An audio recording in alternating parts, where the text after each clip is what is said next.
Video और इस channel को पहली बार देखने वाले दर्शक चैनल को जल्दी से सब्सक्राइब कर लें और पास में आपको एक घंटा भी दिख रहा होगा, उसको भी दबा देना। ऐसा करके आपको हमारी धमाकेदार वीडियोस की नोटिफिकेशन सबसे पहले मिल जाएगी।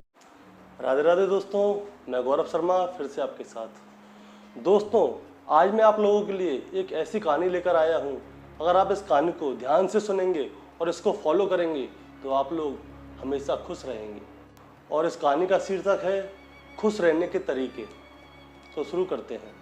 एक बार की बात है, संत तुकाराम अपने आश्रम में बैठे हुए थे। तभी उनका शिष्य उनके पास आता है, जो कि स्वभाव से बहुत ज़्यादा झगड़ालू और क्रोधी होता है। वो गुरुजी से पूछता है कि गुरुजी, आप हमेशा ऐसे शांत क्यों रहते हैं? आपको मैंने कभी किसी पे क्रोध करते हुए नहीं देखा, ना कभी गुस्सा करते हुए देखा। क्या आप मुझे अपने अच्छे व्यवहार के रहस्य के बारे में बताएंगे कि आप इतने खुश आखिर कैसे रह सकते हैं?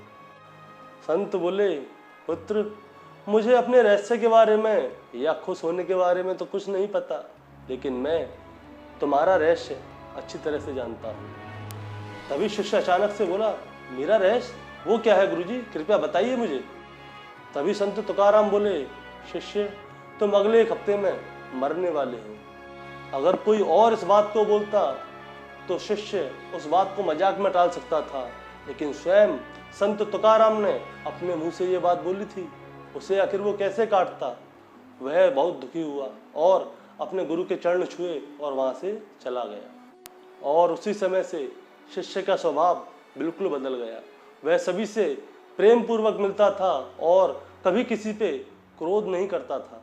और वह अपना ज़्यादातर समय ध्यान और पूजा में लगाता था। वह उन लोगों के पास भी जाता था जिनसे उसने कभी क्रोध में आके गलत शब्द बोले थे। वह उन लोगों से माफ़ी मांगता था। और देखते देखते एक हफ्ता बीतने वाला था। तभी उसने सोचा, अब हफ्ते का आखिरी दिन बचा है तो क्यों ना गुरुजी से भी आशीर्वाद लिया जाए। और वह गुरुजी के पास जाता है और कहता है, गुरुजी, अब मेरा अंतिम समय बहुत नज़दीक है, कृपया कर आप मुझे अपना आशीर्वाद दीजिए। तभी संत तुकाराम बोले, अच्छा, पहले ये बताओ कि तुम्हारा पिछला एक हफ्ता कैसा बीता? क्या तुम लोगों से जाके नाराज हुए?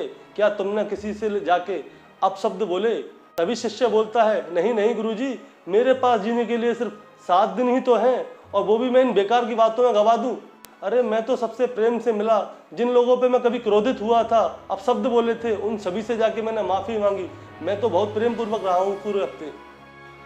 तभी संत तुकाराम मुस्कुराए और कहने लगे, शिष्य, यही तो मेरे अच्छे जीवन का रहस्य है। मैं हमेशा खुश रहता हूँ क्योंकि मैं जानता हूँ कि मैं कभी भी मर सकता हूँ।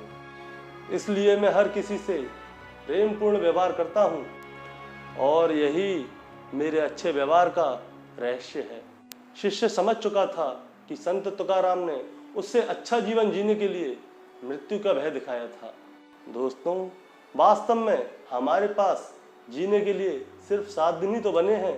गिनिए, रविवार, सोमवार, मंगलवार, बुधवार, बृहस्पतिवार, शुक्रवार, शनिवार। 8वां दिन तो बना ही नहीं। तो आइए आज ही से परिवर्तन शुरू करते हैं। जब हम बदलेंगे तभी तो दुनिया बदलेगी। तो बोलिए राधे राधे।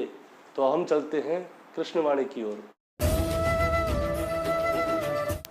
राधे राधे दोस्तों, मैं गौरव शर्मा फिर से आपके साथ। आज हम लोग श्रीमद् भागवत गीता के अध्याय नंबर 1 के श्लोक नंबर 20 और 21 को शुद्ध हिंदी में समझते हैं। तो शुरू करते हैं। अर्जुन अपने मोर्चा बांध के डटे हुए धृतराष्ट्र संबंधियों को देखते हैं। फिर अपना धनुष उठाकर ऋषिकेश श्री कृष्ण से कहते हैं कि हे अच्युत, मेरे रथ को दोनों सेनाओं के बीच में खड़ा कीजिए। अच्युत यानी कि अटल, जो अपने स्थान से कभी हटता नहीं, जिसका कभी नाश नहीं हो सकता। श्री कृष्ण का एक नाम अच्युत भी था। और अर्जुन अपने सारथी से दोनों सेनाओं के बीच में जाने के लिए कह रहे हैं। अर्जुन ने श्री कृष्ण को सिर्फ इसलिए चुना था क्योंकि वो जानता था कि जब साक्षात भगवान उसके साथ हैं तो इसका मतलब धर्म उसके साथ है, और जिसके साथ धर्म होता है वो कभी हार नहीं सकता। तो बोलिए राधे राधे। तो दोस्तों, अगर आप लोगों को भी श्रीमद् भागवत गीता के सभी अध्यायों के सभी श्लोकों को शुद्ध हिंदी में सुनना है तो आप लोग हमारा चैनल कृष्णवाणी सब्सक्राइब कर सकते हैं और इस वीडियो को आगे भी शेयर कर सकते हैं। और कृष्णवाणी का लिंक इस वीडियो के डिस्क्रिप्शन में है। तो बोलिए राधे राधे।